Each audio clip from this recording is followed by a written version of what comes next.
Hello, beautiful souls. Victoria here. Today we have a roundtable discussion with MJ and Amelvis, and we're going to be talking about the healer's path. Welcome, ladies. You're muted. Hi.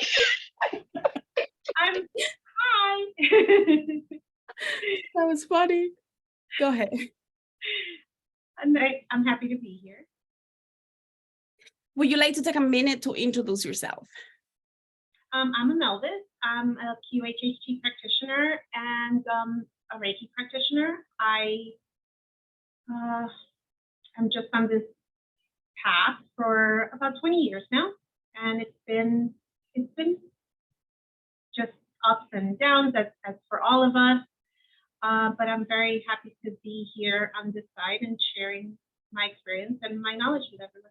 Beautiful. And your website is the Four Elements Healing? Four Elements Healing. Beautiful. MJ? Hello, everyone. I'm MJ Marshall. I have worked in social services for over 20 years. I have decided to leave that and become a spiritual life coach full-time. I had my spiritual awakening last year. And like Amy, I am just eager to show the world my knowledge and to help others with their spiritual journey from a life coaching aspect of it. Beautiful. And for those that are trying to connect with me, I am on soulhealingtribe.com or the Awakening the Healer Within trainingprogram.com. So today we are going to be speaking about the healer's path, the expectations, the ups and downs, and what I think for me, the expectations of the family and partners is something that I would like to discuss with you ladies, because from clients, I know that there is a lot of expectations. Everybody expects something out of you. So share with us your journey. Well, the thing with a spiritual awakening, per se, is my belief. It's not like a once-off event. It's a deepening process. So as you begin, I think it's a little easier to continue your normal life because you're just kind of learning. And then for myself, that process began in like 1993, where I started with the questions: who am I? Why am I here? Why doesn't this narrative that is so widely accepted resonate with me? And so it took me quite a lot of years just really learning and finding my own, how I stood in that, like what resonated for me. My spiritual path truly picked up in like 2020.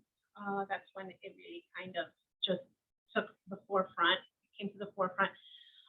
As I awakened, I really woke up to the fact that of all the illusions that are around us. So it just became like, once you awaken to that, it's very difficult. It becomes more difficult to really like integrate it into just a part-time thing that you read about. And so I started feeling really called to not just learn about it, but really integrate it into my daily life. And as I did that, I felt called to share my experience and what I was learning with other people that are I'm sure going through the same thing. And as far as the people close to me, as you begin to understand this world differently from all those around you, it really, not everyone understands the things that you understand now. And I went through some time, and I still do sometimes, where I really felt kind of estranged from the people that were closest to me. You get excited about all this information and you want to share it with them, and you want them to see what you're learning and the connection that you've made. And they're like, what? What are you talking about? So it made no sense to them. And that is definitely, I think, can be one of the most difficult, challenging parts of it at the beginning. Because at the beginning, you're also still trying to acclimate to it, you know? So like now I have really fully owned up to who I am in all this and where we are and what this is. And so it's a lot easier for me to stand in that. But when you're still like navigating that initially and the people around you are really not getting it, it kind of makes it difficult for you as well. Right, right. MJ? Yeah, I must say, when I said I had my spiritual awakening last year, what I meant from that is actually knowing, like knowing for certain that there are spirits that exist. Prior to that, I've always, heard about, spirits existing, your spirit team and whatnot, and all these beautiful things, also negative things, but I've never experienced any of those things in my past. I'm 41 now. Back in my 20s, I decided that I was raised to be a Christian. That wasn't the route that I wanted to take, but I was trying to figure out what it was that I wanted to gravitate towards. And I just knew that I didn't have a lot of the same beliefs as organized religion. And I wanted to try to cultivate it according to what made me feel good about it. And so I kept that private. I would join different meetups to, experience things with different other people before as my family. It was just something that I just came to realize this is something I can't communicate with them. And it wasn't until maybe several years ago, I started to, say different things. But last year is when I was fully like, okay, it's all about me needing to express myself. I hear everything that everyone else is saying about their beliefs and what is good for them, who they follow.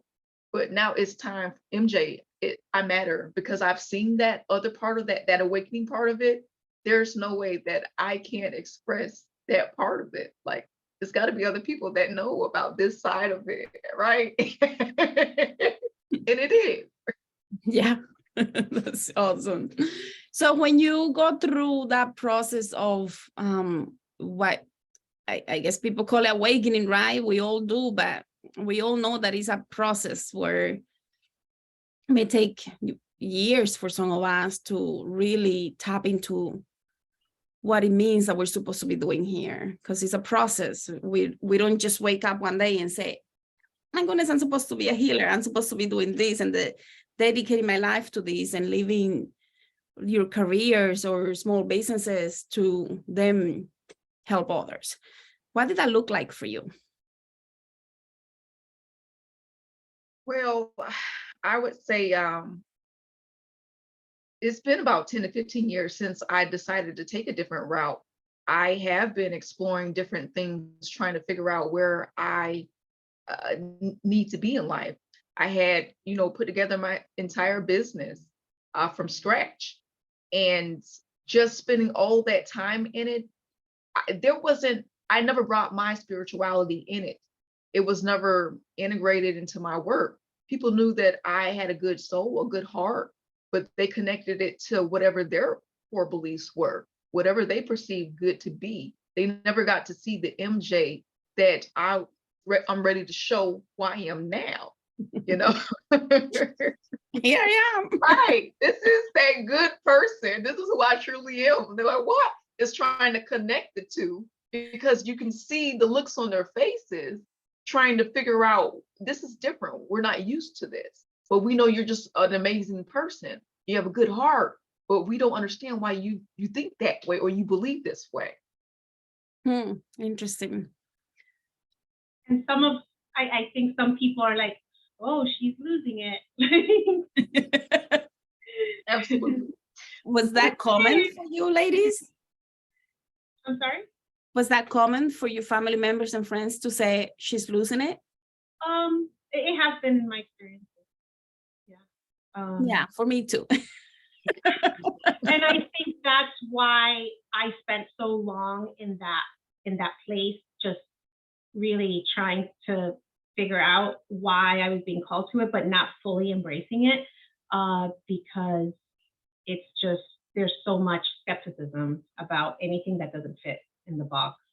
Right. So, Yeah, like we might need to call 911. Are you okay? Do we need to call 911 type of questions that were not jokes, but they wanted to make it seem like a joke. So. And then the other thing also, the other side of the coin is, for myself anyway, I try to like dumb down my conversations and I was much better at it before.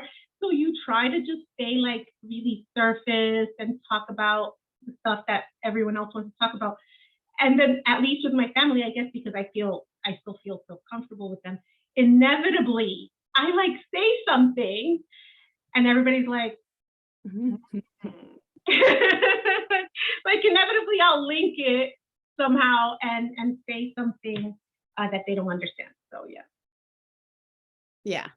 So in terms of there was a question that I had when you were talking about that, and I completely lost it. I forgot. back to you. Say that again. It'll come back to you. Yeah, let's hope so, because I was curious that you were talking about those conversations, and anyways, let's continue because I lost it. So the healer's path, the expectations, what expectations do you feel you had when you were waking up to knowing that life is supposed to be about more than just the 9 to 5 work, sleep, eat, right? Like what expectations do you recall having about what this all meant for you? I know that it was a huge surge of fear for me because I've always been so used to not even just a 9 to 5, but just having something that, I felt secure in. The business that I just left, I had put a lot of years into that, knowing that, this is going to definitely generate income. And me stepping outside of that into a world of unknown, something I truly do believe, but is unknown to me. And it's scary to be safe, I guess, or stable, to know that you're going to be there. You have to have that trust and knowing that your spirit team is going to be there to guide you. And if you're not used to knowing your spirit team is, present, then it can become like, are you sure you're asking the same questions every day? And in What do you different mean? ways. Like you're asking the same thing to your spirit guides every day? Like in different ways, like, you sure it's going to be okay? Do I need to do something? Do I need to get maybe a part-time job? Sure. Interesting. So having faith that you were making the right decision. That's hard though, because for a lot of people, like Janelle, who's not here today, she left a corporate job. She's an attorney, and she left a corporate job to then go into the healing path. So it can be very scary, I think. And for me, leaving small businesses that throughout the years, I'm just naturally good with business when it comes to having different businesses. So I ran different businesses, and to then leave that to do something like this fully, at the beginning I was like, I don't even know if this is going to work, because like I like moving things around. So every 2 years I'm doing a new project. So for me, it was like, if I stay, then that means I felt restricted. Like if I do commit myself to this, then I'm going to be stuck. I was feeling like I was going to be stuck in doing this without knowing, like, how do I move things around? Like I'm always moving things around, like changing, opening different businesses and stuff like that. So for me, it was a feeling of a lot of beliefs from, when people are healers, like in Dominican Republic, we the curanderos, the brujos, the brujas, brujas isn't a good term, but that's what a lot of people think they do.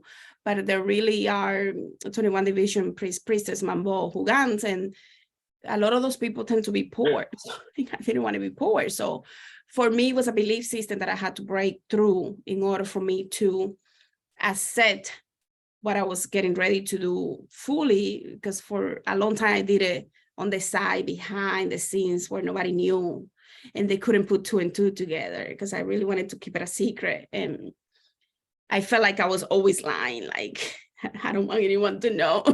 So it was like the FBI. Right. So breaking down that belief system was, it took me many years, actually, because you grow up in a culture where if you do X, Y, and Z, then that means you are this. And for me to break down what it meant, if I accepted my healing path, I had to break completely break it down. And then there was the other part of me feeling like, now I'm going to be stuck and doing this by myself. So building a community of people that are like-minded was very important to me. But that's hard for a lot of people. They don't have that. Yeah, that's I feel a very difficult part. Just before you find the people that really get you, and before you're able to find a community, it can be a very lonely and confusing path. But I don't know. Once the thing is, once you get it, there's no turning back. So once you wake up to the reality of who you are, I feel like we don't have an option. Well, but that's also a problem too, right? For a lot of people, because there is not an option, and we're used to. Well, yeah. I mean, I shouldn't say that, because fortunately,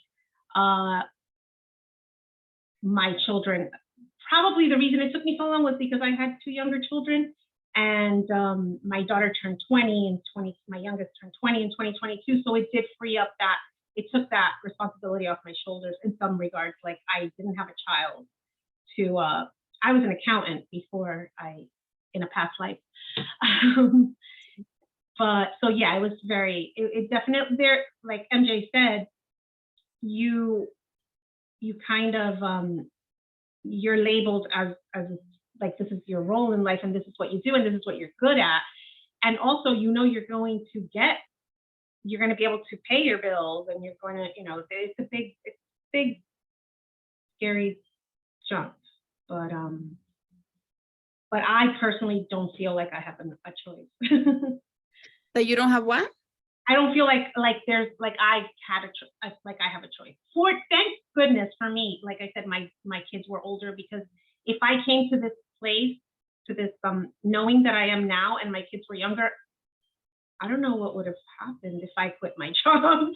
Well, I think that's a good point, because, for example, one of the things that I dealt with when my son was a toddler was, oh shit, if I do this and I am making the wrong decision, what are the complications for him and further generations? Like, people don't think about things like this. But then when you start waking up, you start seeing how everything is so interconnected, and like, everything that I do is going to affect everybody that comes after me and everybody that came before me. So what are the implications and complications if I make this, if I choose this? What is he going to have to deal with if I make the wrong decision? So I think for a lot of people, especially those that are into the occult, and they think the occult is just associated with dark magic, because that's what they're used to. They're like, if I do this, even though I know that I'm not going to do any black magic, but I'm into the occult, that means naturally that something bad can happen to my children and their children, and so on. So there is a lot of fear and doubts in regards to that, which prevents a lot of people from moving forward with their spiritual practices out of those fears. I don't know if anybody had anything like that. MJ, anything you want to add? Well, so I've learned that it's very important to do our own research. There's a lot of information going on TikTok, YouTube, with a lot of truth and a lot of false information as well. So we have to do our due diligence in getting books, going back to how it used to be, reading, researching, and sitting down to meditate the information and process it to see if it's applicable to us, if it's our truth, and to apply it. There's a lot about the occult that I see on YouTube, and some of it just doesn't seem right. And the more and more you just learn about it, the more that you can see people are misinformed, and they're just spreading things out there, adding on to the fear that people have with the occult. That is what I've gained from it. Right. And the occult is basically hidden knowledge, Right. it's hidden knowledge. But everybody's heart is going to determine how that knowledge is used. Is it good or bad? Is it for good or bad? And that depends on everybody's heart. So in regards to why do I keep forgetting? Something is going on with me. I keep forgetting what I'm going to ask you. Wow, second time today. Continue, please. You got to do your notes to get like little arrows and put like what you want to talk about, or like jot it down with a pen. Like After that ceremony this weekend, I'm completely wiped out. Yes. Continue, please.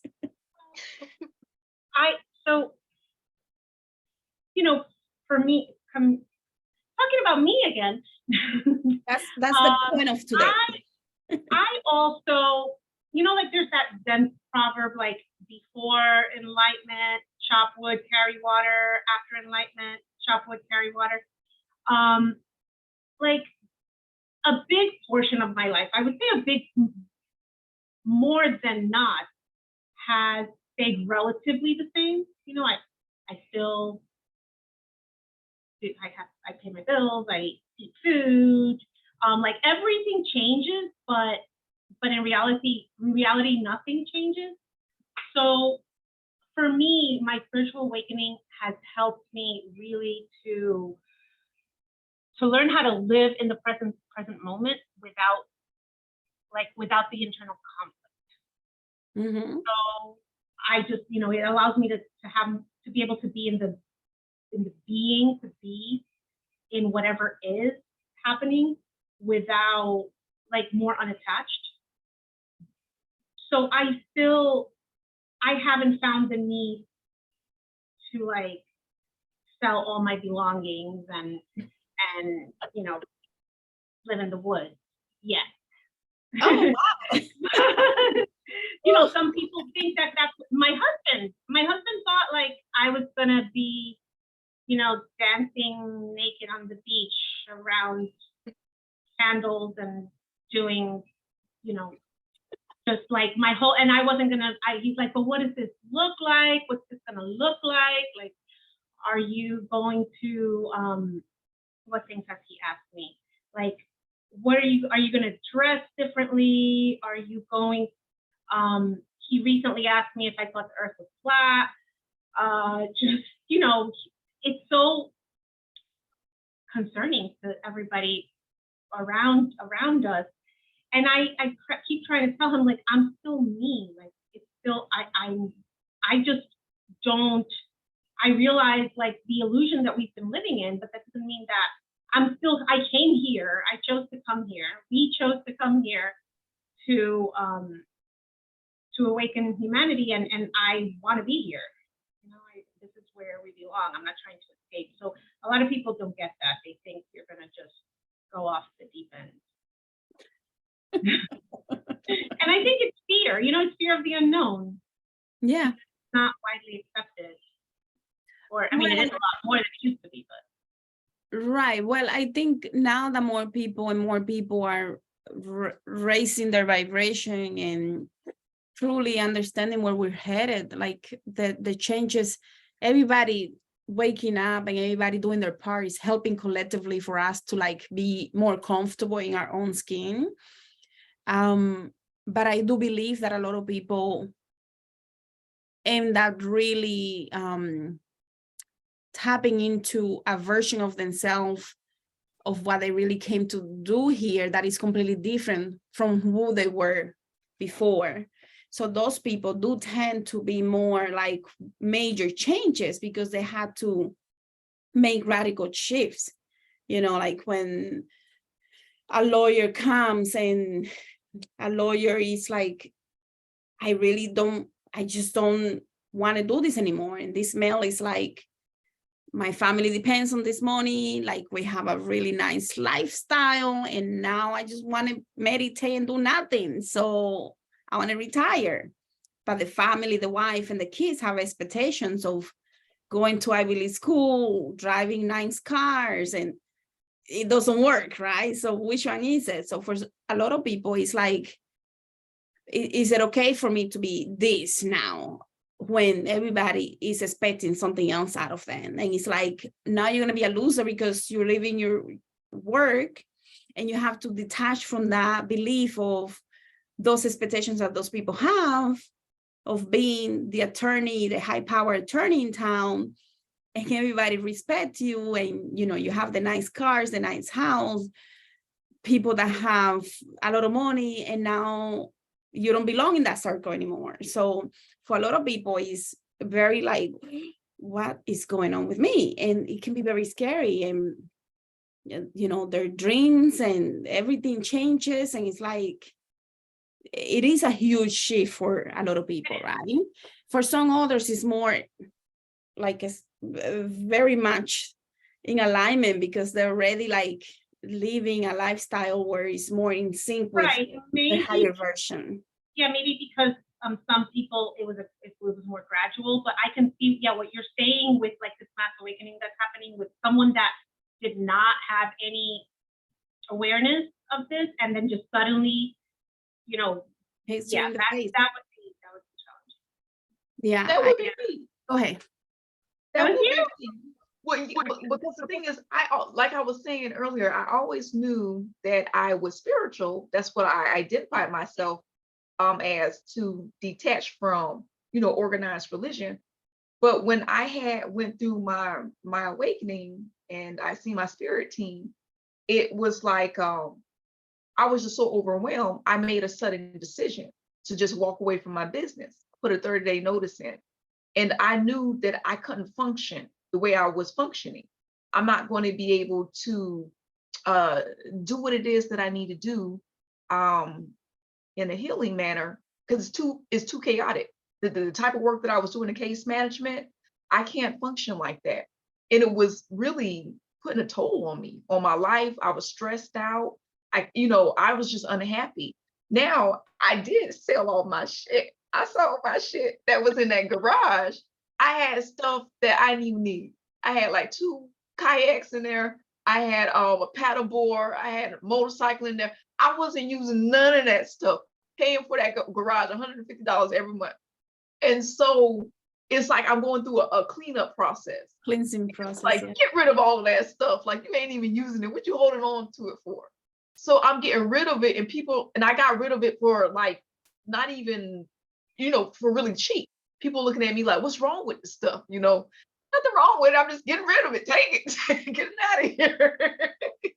That's funny. And you may come back and try to buy the same kayak that you just sold. Right? Sometimes that happens. You're clearing, and then everything becomes clear. You're like, oh, I need that back. Let me go get another one.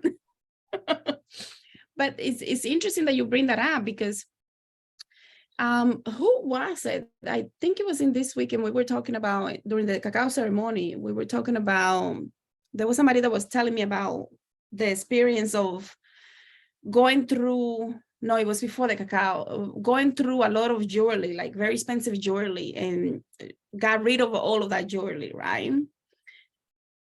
So for her, it was about cleansing from all of that energy that her jewelry attracted through the years, right? And letting go. For me, it was my hair. Like, I cut all my hair. One day I woke up and I cut all my hair. So there is different way of cleansing, but the people around us, they might be thinking, what is going on with this person? Like, why are they so erratic? Like one day they wake up and oh, they're over here. Another day you wake up and you like, I'm moving out of, I don't know, out of state or something like that.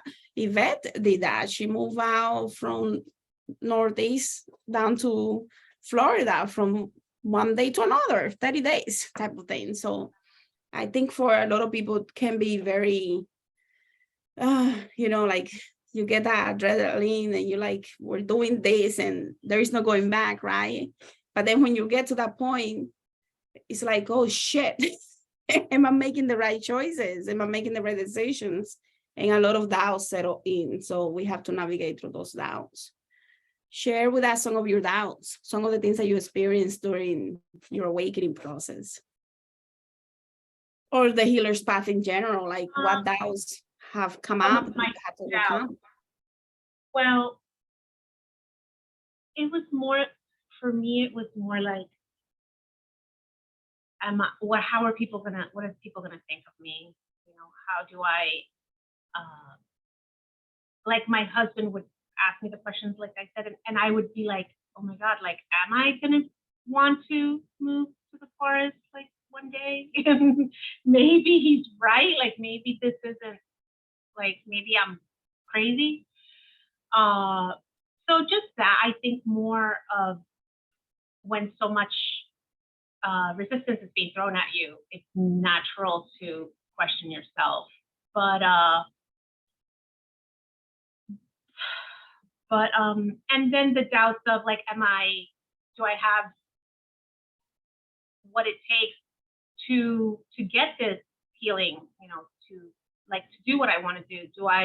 Am I worthy? You know, just the normal insecurities, I guess. Like, I know I can be an accountant. Can I be a accountant? But also, you know, with that, I think there comes just a point that you're going to be miserable. I would be miserable if I didn't take this up. So it becomes. So how did you overcome? How did you overcome those insecurities? I think that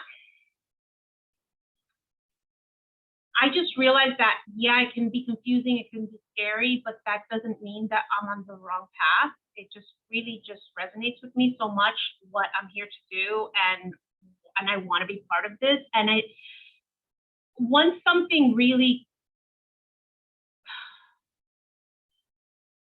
just feels, it feels like truth. I don't have a choice at this point. So I just have to, I'm committed and I have to follow it through. I'm here. I actually, at this point, it would be, and I think for a lot of people too, it would be more difficult to not do it. Repeat that part. I think it gets to a point where it's more difficult it gets more difficult to let your fears control you and not pursue what your soul is telling you. Gotcha. I think it's just really important when you're in this process, just find like-minded people that just because being in it completely alone is really it's really difficult. So it's really important to just find groups, find people. Fortunately, at least on social media now, there is a lot of people that are sharing the same things. But if you can try to find in your area people that you can actually get together with, and just really let go of the things that no longer serve you, like little by little start taking care of yourself and of your spirit and of your body, so that you can be, you know, fully healthy inside and out, so that you can really bring your light out. And just so you have to be strong and support yourself on this, because it's not for the weak-hearted. Yeah, take courage. What about you, MJ? Actually, with Amy, also, I feel that let's say that if I were to turn away from my spiritual path, I would be reminded through my dreams, which are so profound. And it's not because there's some force out there trying to remind me. That's really myself, reminding myself what I really want to do. These are all things that I really want to do. But some of those fears will stop, people. It was stopping myself from actually just expressing who I am. The more and more that I do this daily, the more confident that I get with expressing myself. And I'm just watching, like on my social media platform, like no one says anything, but I can see how I generated all those friends. It was from a different time in my life. Now I have to generate new people that are going to appreciate what I have to bring, what I have to say.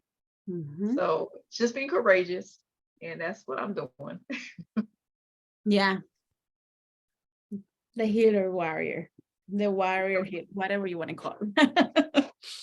Anything else you want to share before we finish for today? No, Yeah, I would like to share. Oh, go ahead. no, you go. Okay. So I think, to be honest, if we kind of keep our abilities to ourselves, I got a reminder, like when I started my spiritual journey, to go to nature. There was a lot of information that was coming out saying that you need to return to nature. And when I sit out there, I have remembered how we're all connected together. We all need one another. Everything works together. And if I take all of my abilities and I keep it to myself, then I'm doing a disservice to community, forgetting that we are all connected.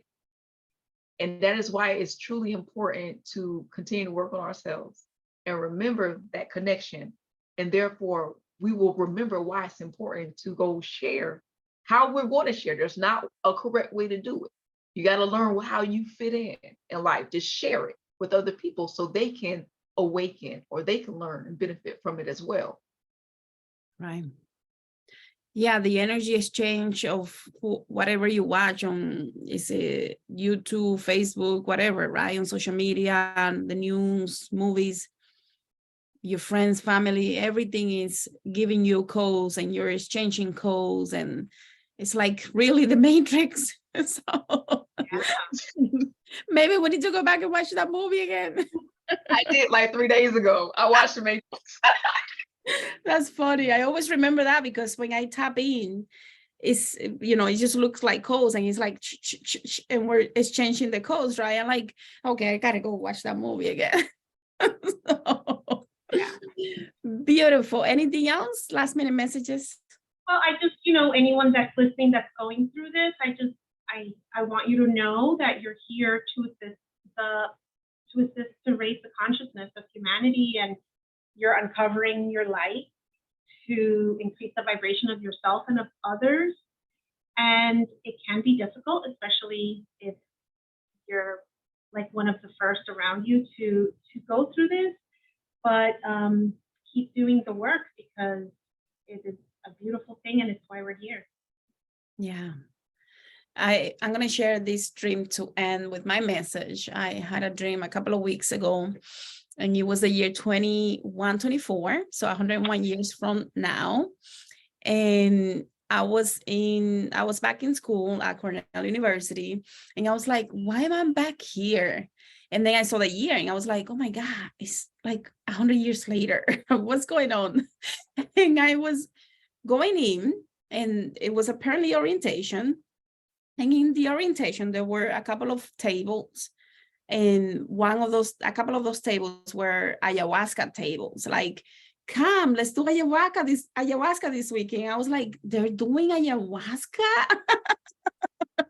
And then I went into one of the dorms, and in one of the dorms, there was a beautiful room with a lot of crystals everywhere, from like the ceiling, the walls, and everything. And from there, you could do you go in and you could go to different places, like a cell phone, but from that room, and you project yourself to different places. And I was like, oh my God, we can do this in 2024. That's cool. So many, but the biggest thing was like everything that we're doing now is getting before now is getting ready. It's getting us ready for that moment. What's coming up is going to be magical. So anyways, I have fun. We'll see you guys on the next one. Yes. See you next week. Bye. Thank you. Ciao. Ciao.